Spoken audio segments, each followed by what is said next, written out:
Did Alex Cora blow another game for the Boston Red Sox? All of that and more on today's Locked On Red Sox.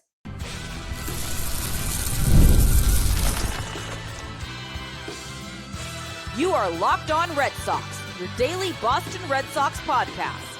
Part of the Locked On Podcast Network, your team every day. Hello and welcome to Locked On Red Sox, your daily Boston Red Sox podcast, part of the Locked On Podcast Network, your team every day. I'm your host, Gabby Maljanian, former ESPN social media associate and current host of the Boston Balling podcast as well. And I am here to bring you the latest in all things Boston Red Sox, Monday through Friday straight to your favorite podcast feed, and it's completely free, which who would want to pay to listen to something that involves a team that has been so mediocre this year anyway? So definitely continue to listen because you can listen for free. And honestly, you might as well, because despite the fact that things are not going as planned for the Red Sox so far this season, the good news is it's only May 14th. There is still time to turn things around. But on today's show, I'm going to be putting some attention on the coaching staff because at some point there needs to be blame placed there. So I'm going to be talking a little bit about them and going over who I trust in the bullpen and who I don't trust in the bullpen, because this bullpen has been very hit or miss this year, more miss than hit. But the biggest thing going into the game last night that I thought about was, okay, you got blown out in game one of the series, so that's a wash. You know, the blowouts suck, but they happen every once in a while. It just wasn't the Red Sox night. Tonight, you have Skubal pitching for the Tigers, arguably the best pitcher in the game right now. So I looked at last night's game going into it and feeling like it was a must-win game because I said, you know, the last thing that you want to do is lose this game and then with your backs against the wall having to go against Skubal to avoid getting swept. I mean, talk about those circumstances. That is not great, but what did the Red Sox do? Lose 10-9 in 11 innings, could not get the job done. I just had a bad feeling about it as soon as it went to extras. The Red Sox do not know how to win close games. They are 4-11 in one-run games this year, and their bullpen leads the league with 11 blown saves on the season right now. And while we can talk about the roster construction, because that is definitely a huge part of this, is that Craig Breslow did not do everything that he needed to do to address the pitching staff in the offseason. There were too many question marks with them going into the season, and it has turned into a complete mess for the Boston Red Sox right now. You take Aroldis Chapman, who has been very reliable, and you take Justin Slayton, who for the most part has been reliable. Then you have everybody else who has kind of been hit or miss in that bullpen, and that's been an issue.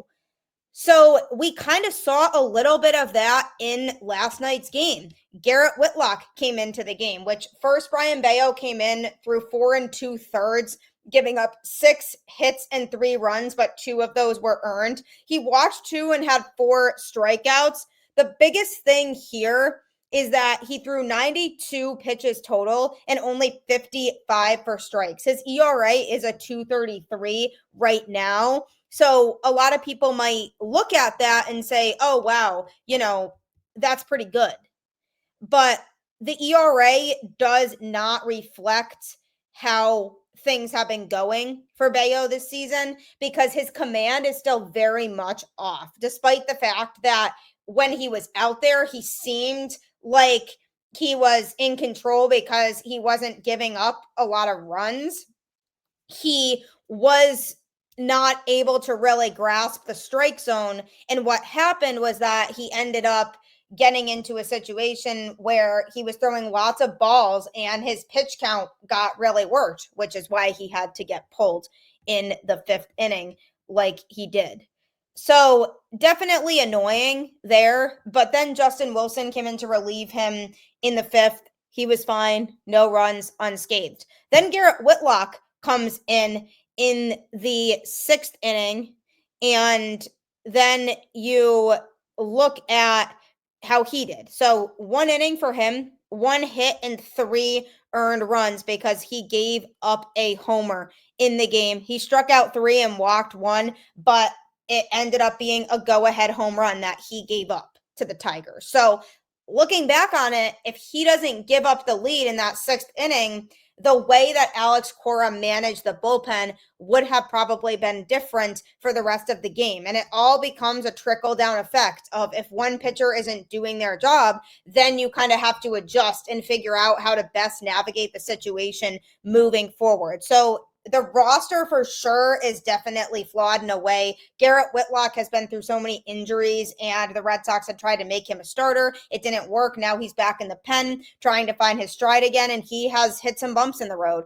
lately. So that was an issue. And then from there, the Red Sox, whenever they would get back into the game, they would then give away the lead again. And it ended up being back and forth until ultimately they fell 10-9 in extra innings when Javi Baez hit his second third-run homer of the game to walk it off.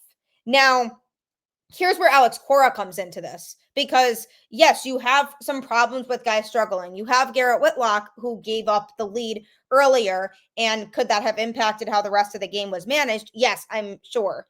But the problem that I have with Alex Cora sometimes is that he does tend to overmanage, and he tends to think too far ahead to what's next as opposed to what's in front of him at the time. Because in his head, he probably thought, I have to make sure that we're good to go for tomorrow and we have guys ready to go tomorrow.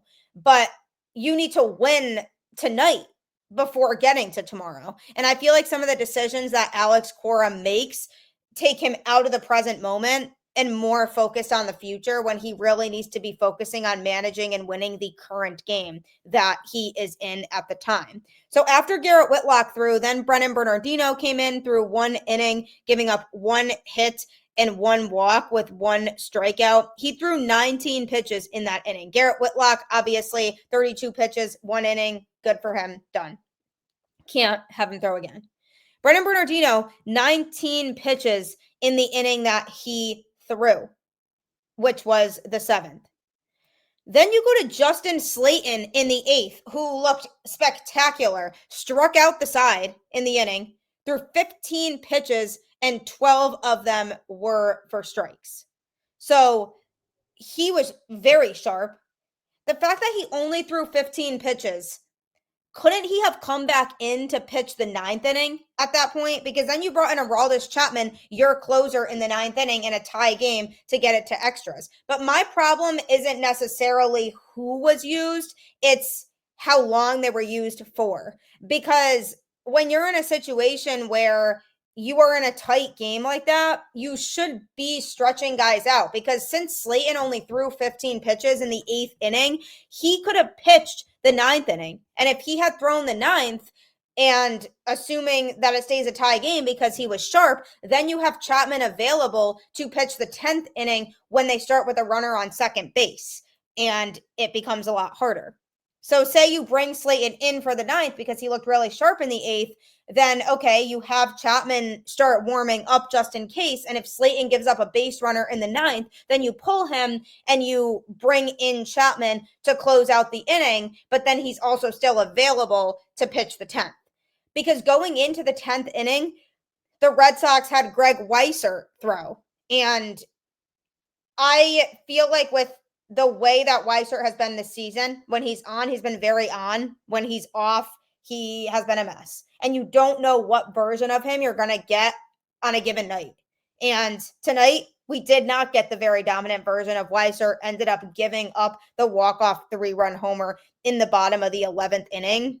And what's really maddening to me about all of it is that other guys who threw earlier could have been used longer. I mean, Brennan Bernardino threw 19 pitches. He didn't look as sharp as Slayton and Chapman did. So I kind of understand not giving him another inning in that regard because it was a close game. But Slayton, especially in a close game with how good he looked, he could have thrown another inning. And then you're left in a situation of, okay, I still have Chapman available and I still have more options that I can throw. Because by doing what Alex Cora did, motoring through guys, having them all pitch one inning, then it gets to the 11th inning. Greg Weisser, who didn't look overly sharp in the 10th inning and took a while to get out of that inning, then you bring him in again for the 11th. And it's like, why are you doing that? He just threw a lot of pitches in the 10th inning, and Liam Hendriks was fresh in the bullpen and hadn't pitched in a few days. So why didn't you throw him out there? Because he was fresh. Alex Cora talked after the game about this and basically said the reason that he didn't put Hendriks in the 11th inning was because he was the only guy left. So he wanted to make sure he was still available in case it went to another inning, or, just circumstantially to make sure that he was available moving forward. And this is an example to me of Alex Cora overthinking it and thinking too far ahead. When you are in the game, you need to throw the guys that will give you the best chance to win the game. And Weisser is somebody who you can stretch to 2 innings generally, but because of how many pitches he threw in the 10th, that to me didn't feel like the best situation to throw him for a second inning. And when you have Hendriks sitting there who's very rested, it's very telling. It's very loud to me that it seemed like Alex Cora just doesn't trust Liam Hendriks enough in high leverage situations to throw him in that moment. And he just didn't want to do that because the Red Sox were riding momentum. Christian Campbell launched a home run in the top of the 11th inning to put the Red Sox up by 2 runs, and things were great. I thought they were going to close out this game, and then nope. Javi Baez comes in, had other ideas. It's a 3-run homer to seal it for the Tigers off of Greg Weisser. And in the grand scheme of things, is Weisser the guy you stretch in that situation? You didn't really have a choice. You can't throw Liam Hendriks more than 1 inning. So I think in Alex Cora's mind, he was thinking, well, I'm down to Weisser and Hendriks here. If this goes to a 12th inning and I have Weisser out of the game and I put Hendriks in, then what do I do in the 12th? Because Hendriks is not a 2-inning guy. And then I'm stuck pitching a position player in that spot. So while I understand that logic of it's a really bad look having to have a position player pitch the next inning if it gets to that, at the same time, you have to be thinking about the moment that you're in, too. If you're thinking too far ahead, you're going to let the moment escape you. And as a result, you're going to lose that game. So while I sort of do understand where he's coming from in that moment, you also have to think about, okay, it's the 11th inning. We are up by 2 runs. Hendriks has a 2-run lead to work with. He is on 3 days rest. I trust him. Let's put him out there because the Red Sox could have won that game in 11 innings. And then there isn't a relevancy at all to what they do in the 12th. So I think Alex Cora completely dropped the ball here in this instance. I don't think he made a smart managing decision. As a result, the Red Sox did lose the game. That's not the only reason they lost, though. I mean, they struck out nearly as much as they were scoring. They recorded a team total 15 strikeouts in the game and recorded 14 hits. So like I said, I mean, that ratio isn't great. And they struck out 7 times with runners in scoring position. So that was an issue for the Red Sox as well in this game. And also the fact that they just kept losing leads. And that's an issue.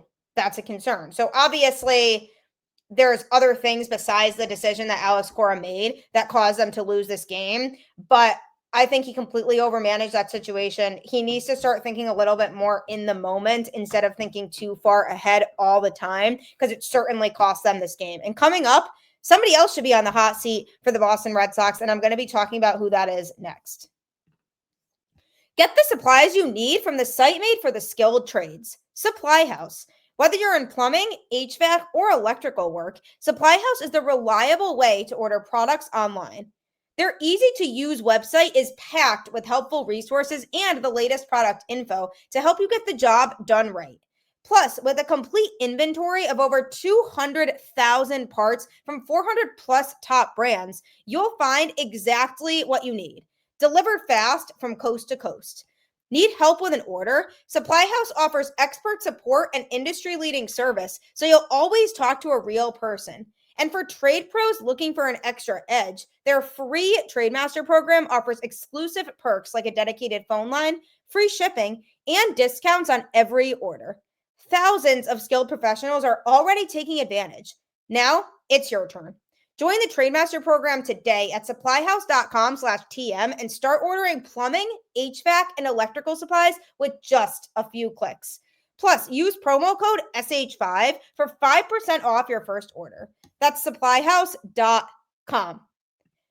Definitely utilize Supply House if you are in any sort of electrical type of job, because it definitely will benefit you. I know several people who have used it and have been overly impressed with their products. I actually saw it recently in my friend's garage, some supplies from Supply House. So you certainly will not be disappointed if you take advantage of it, because it will definitely help you out a lot. So the Red Sox are incredibly frustrating right now. And what truly angers me the most is that this team definitely feels like it has potential. It feels like this is a team that is underperforming. Now, when I say underperforming, I really truly mean it, because this is a roster that I feel could win games. Last year, when the team finished 500, we kind of felt like that could be where the Red Sox finished, because they hadn't been overly aggressive in the offseason before. And I knew there could be question marks, whereas this team should be winning more games than it is. And it truly makes me super angry. I know I'm not showing a lot of anger right now, but I spent the last hour after the game ended trying to just process these thoughts. And it's maddening, really, because this team just isn't putting it all together like they could be. And one of the biggest reasons why is because of their pitching. The pitching staff as a whole has not been performing to the level that it needs to be performing at. Outside of a guy like Garrett Crochet, Aroldis Chapman, to an extent Walker Buehler, and then a couple more guys in the bullpen like Justin Slayton, like to an extent Justin Wilson, because he's been a bit of a surprise in a positive way. A lot of pitchers are struggling and are not living up to what they should be. Whose fault is that? Why don't we take a look at the guy who oversees the pitching operation and really approaches these guys about strategy and what they're trying to implement in game? That would be Andrew Bailey, the pitching coach. Alex Cora is the manager of the baseball team. He can be criticized for in-game decisions and what he does when it comes to maneuvering guys, but he is not responsible for how well somebody is throwing and the way they are going about their pitch selection. That is on the pitching coach. And in the time that Andrew Bailey has been here, there has not been a lot of upward mobility when it comes to the pitching staff as a whole. Take Tanner Houck, for example, a guy who in the first half of the season last year was in the Cy Young conversation. And in 2023, had a really solid season for the Red Sox and was reliable. Now you look at the second half of 2024 on, he has regressed. Why is that? I feel like some of it has to do with his arsenal, and he's not exactly capitalizing as much on the pitches that work well for him, because obviously we all saw what happened to him in game 1 against the Tigers. He had to be pulled out of the game super early because he was getting completely rocked. And that's not the first time this season that has happened to him. And it's very concerning that a guy who you felt like had so much potential in the rotation is now struggling as much as he is.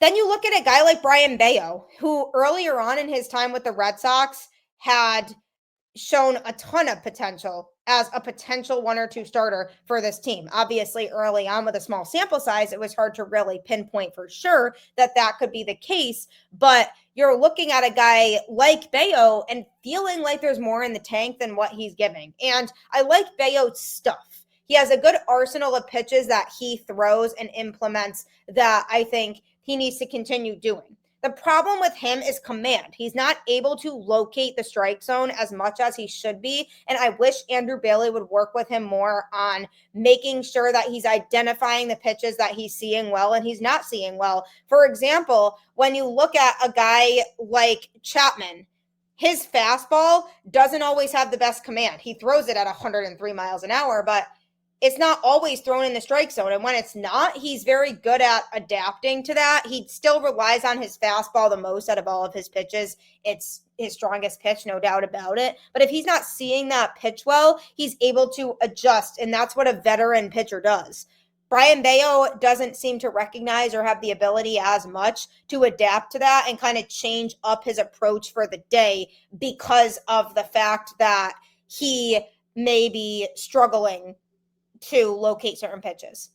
And that's also on Andrew Bailey to encourage him and say, okay, your sinker, you're not seeing well today. Maybe go out for a mound visit and say, maybe try throwing some other pitches.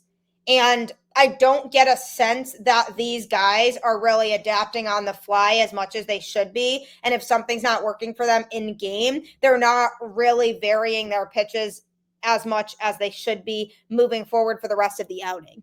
And that's something that I need to see more of from them, is having that adaptability of recognizing, okay, this pitch isn't working for me. What do I throw now?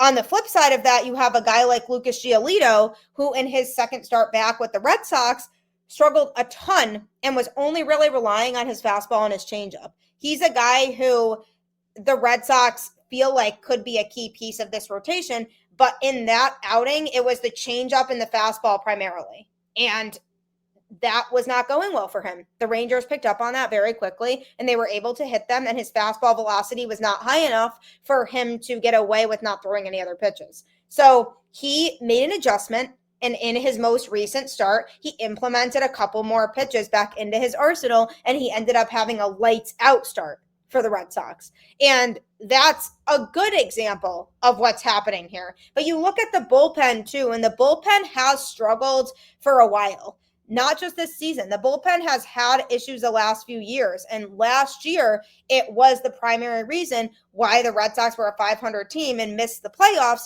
And it truly feels like it's the same thing now. You could say what you want about the offense with the strikeouts. I've expressed that a lot, that there's too many swings and misses on this team. But then you look at the flip side of that with the pitching, and the bullpen has been a consistent story for the Red Sox over the last few seasons. And Andrew Bailey, in the time that he has been here, has not been able to change that narrative of giving the Red Sox a stronger pen. Now, part of the issue with the bullpen is that the Red Sox don't see a lot of these guys as multi-inning relievers. Like I talked about earlier on in the show, a bunch of guys threw one inning in last night's game. And I don't think Alex Cora and the Red Sox trust that some of these guys have the bandwidth to throw more than one inning. And that's an issue too, because some of these guys are going to have to start stretching out to be 2-inning guys. And it's one thing to have a guy throw the rest of the game in a blowout, like they did with Sean Newcomb in game 1 of the series when the Red Sox were getting blown out and the game was a wash relatively altogether anyway, because of the fact that Tanner Houck got rocked and the Red Sox likely weren't coming back. So they had Sean Newcomb pitch the rest of the game to rest the rest of the bullpen. But having guys throw one inning at a time and then not allowing guys to throw a second inning, if the trust level is not there, then why are we not doing something to adjust that? Why are we not having a guy like Justin Slayton try out throwing more than one inning in games? He pitches in high leverage, so obviously they might not feel like there's been a circumstance in order to try him in that type of role. But I need to see elevation from the pen, and I haven't seen a whole lot of elevation over the last couple seasons. And with the rotation in general, there are still question marks there. Obviously, Garrett Crochet is Garrett Crochet, but with everybody else, you're going to get hit or miss stuff sometimes. And I don't feel like Andrew Bailey has necessarily been the guy who has been the best at catering to his pitcher's strengths. I think he has this overall approach of, this is what I want to do, and this is what works. And you bring guys into that idea. and you say, okay, this is how we're going to do things now because this is what I've seen success doing with past teams that I have been with, and the pitchers that have worked under me have found a lot of success in that regard. So you take that and then you apply it to the Red Sox, and you're in that same mindset of, okay, I'm going to have everybody move away from the fastballs and move more towards the off-speed pitches, and hopefully that works. And while it can work for sure, and we've seen guys who have really expanded their arsenal because of Andrew Bailey coming in, at the same time, it gets to the point where you have to think about how it impacts the pitcher and if it's going to benefit them or not. And if you're looking at a guy like Brian Bayo, he really relies a lot on his routine. And if you're breaking his routine, it's tough because he's going to get thrown off that way. And Andrew Bailey needs to start being a little more conscious of what guys' strengths are and building a pitching routine for that specific pitcher for them to focus on in games to elevate their game and make them more successful. I don't feel like he's elevating each pitcher individually. I feel like it's more of every pitcher is trying to match his strategy, and it's not working out as well as he would like. So is Andrew Bailey on the hot seat? I think he definitely could be. If we don't start to see drastic improvement with this pitching staff, I think there is a possibility that he could be out the door at some point. But all we know is that the pitching definitely needs to be better than it is. And coming up, I'm going to be talking about the bullpen, who I trust, who I don't trust. Just a reminder that you can subscribe to Locked On Red Sox on YouTube or any other podcast platform. I am here Monday through Friday discussing the latest going on with this team. So you won't want to miss that, because all the ups, all the downs I'm here for, and you should be too. So you could subscribe on any podcast platform to that. Also, I appreciate you making Locked On Red Sox your first listen today. Be sure to also check out the new Locked On MLB Game Night, which goes over every single game, every single night for the entirety of the season. You get local analysis on a national scale. Find MLB Game Night on Locked On MLB on YouTube or wherever you listen to podcasts. The people who do the game night show give a lot of really good analysis. And if you want to stay up to date on what's going on with any game, that is the spot for you. If the Red Sox have a brutal loss and you want to take your mind off of it, which happens quite frequently, unfortunately, head to MLB Game Night. You can find that on YouTube or wherever you get your podcasts. Speaking of brutal losses, last night's loss may have been the worst one of the season for the Red Sox, because this was a game that really felt like the Red Sox should have won. On offense, they kept answering the call for the entirety of the game, and the lead was flip-flopping, and there were lots of guys who were contributing on offense and giving the Red Sox what they needed in that regard. You had guys like David Hamilton, Saddam Rafaela stepping up as heroes, Christian Campbell hitting a big home run in extra innings. I mean, you had guys contributing that don't always contribute, and then you still go back and lose the game. It was definitely very upsetting and something that I really get irked about, because this team definitely, I feel like, should be better than they are, but the pitching staff is the biggest reason why they are not.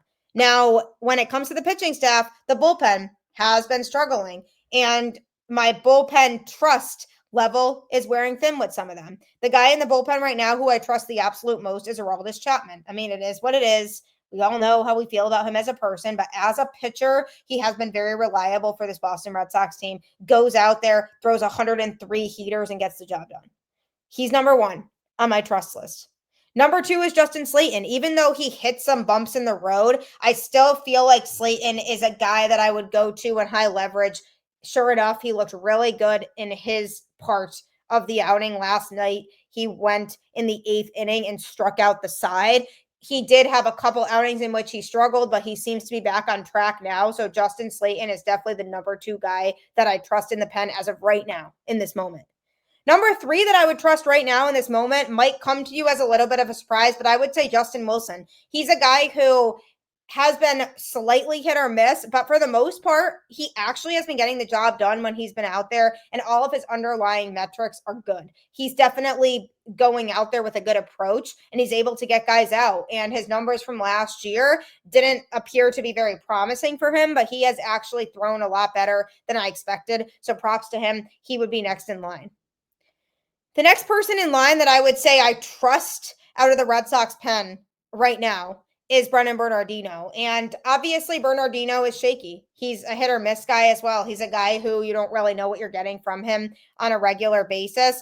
But overall, he's been a guy that back against the wall, you could feel like could probably get the job done more often than not. I still would like to see some cleaner pitching from him overall, but he's been on an upswing as of lately, so I have to put them there in the middle of the pack. Next in line on my bullpen trust scale, Sean Newcomb. I mean, obviously, he hasn't been the sharpest, but he's a guy who can get you multiple innings out of the pen. And that's huge because, like I talked about before, the Red Sox don't have a lot of guys who can throw multiple innings out of the pen, but he's somebody who can. And I really like that. So I'm putting him next on the list. Next is where it gets tough because then you get into the guys who are incredibly hit or miss. But next, I have to say, is Liam Hendriks as of right now. Keep in mind that this is kind of right now what I'm thinking and based on what I've seen as of late. Liam Hendriks has definitely turned things around a little bit more lately. He's a guy who people were really worried about going into the season because of how much time he had missed. But he's starting to look a little bit cleaner when he's out there. Still isn't being used in high leverage right now, but he's somebody who I really like where he's at. And if he stays on this track, could eventually be a guy that I could trust in high leverage, which would be huge for the Red Sox pen. Then you get down to Greg Weisser and Garrett Whitlock. I mean, ultimately, unfortunately, at the end of the day, I don't trust either of those guys right now. Garrett Whitlock, I would say I still trust a little bit more, even though he has been seriously struggling in the pen as of late.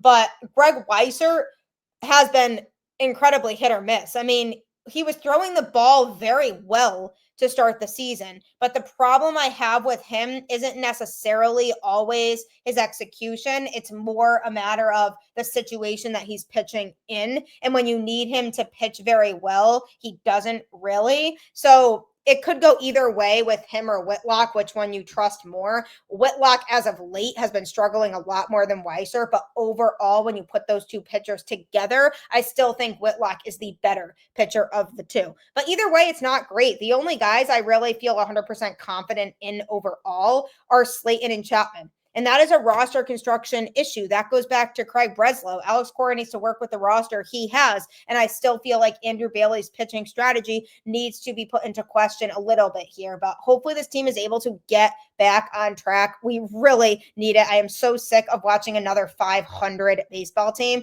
Again, it's mid-May. Still time to put it together. Let's hope they do. Help me by keeping the faith like we always do. Go Red Sox, and I'll catch you on the flip side.